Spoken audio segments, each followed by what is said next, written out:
And I'm considering doing it in a very specific way, or 5 or 20-day abstinence to increase the performance-enhancing effects of caffeine. Schedule that works very well, that doesn't, fortunately, subject you to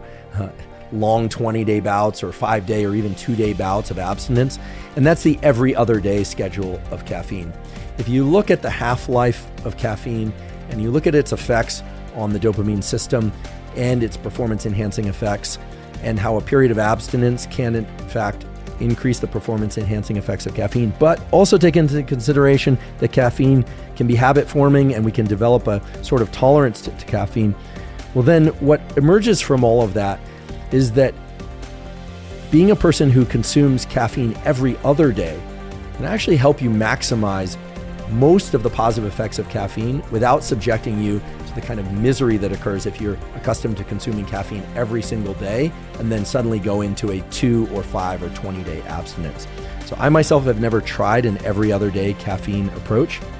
although I'm considering doing it based on the literature that I've read. And I'm considering doing it in a very specific way, which would be to only consume caffeine on the days in which I resistance train. And since I tend to do that about 3 or 4 days per week, organized in a way that's every other day. Again, if you want to see the exercise schedule that I follow, including cardiovascular exercise and weight training, and all the reasons and rationale for what I do,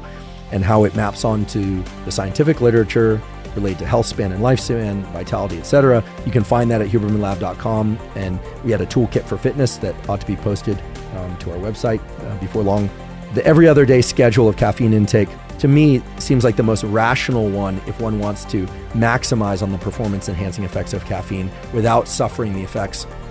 of caffeine withdrawal that are associated with being a regular consumer of caffeine and then stopping caffeine intake, such as headache and irritability and so forth.